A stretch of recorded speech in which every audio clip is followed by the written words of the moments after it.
कर रहम कर फज़ल तो असां ते खुदा हथ खणी था कयूं तो खा हथ खणी था घुरूं तो दाता दुआ गफ़लतुन में गुज़ारी सॼी ज़िंदगी एक पहर भी असां खान थे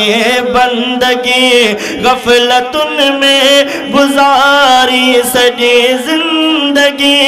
एक पहर भी असां खान थे बंदगी डोह बख्शे असां जा तू छॾ किबरिया डोह बख्शे असां जा तू छॾ किबरिया हथ खणी था घुरूं तो दाता दुआ हथ खणी था घुरूं तो दाता दुआ कर रहम कर फज़ल कर रहम कर फज़ल तू असां ते खुदा निर्णु नुख ते रखी तो के था सब सॼो निर्णु नुख ते रखी तो के था सब सॼो उम्मते मुस्लिम ले बख्शिश घुरो निर्णु नुख ते रखी तो के था सब सॼो उम्मते मुस्लिम ले सब बख्शिश घुरो माफ़ कर ही मोहम्मद जे सदके मिठा माफ़ कर ही मोहम्मद जी उम्मत मिठा हथ खणी था घुरूं तो दाता दुआ कर रहम कर फज़ल तो असां ते खुदा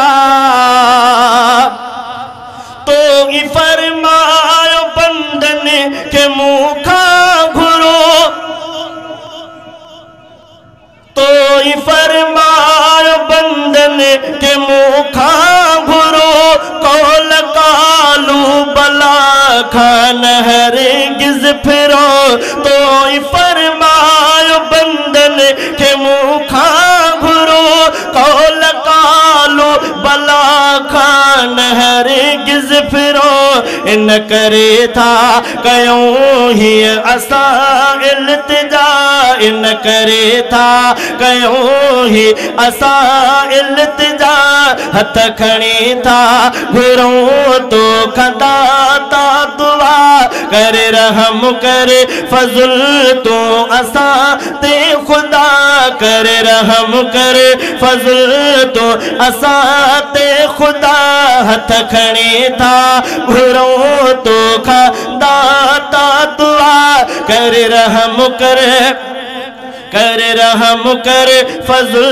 तो असां ते खुदा दोस्तन सां अची तुंहिंजे घर में महर नीर हम दुहारे तो शामो सहर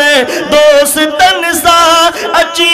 तुंहिंजे घर में महर नीर हम दुहारे तो शामो सहर माफ कर तो मोहम्मद ज सदके सचा माफ कर तो मोहम्मद जे सदके सचा हथ खणी था घुरूं तो दाता दुआ कर रहम कर फज़ल तो असां ते खुदा कर रहम कर फज़ल तो असां ते खुदा हथ खणी था घुरूं तो दाता दुआ कर रहम कर फज़ल तो असां ते खुदा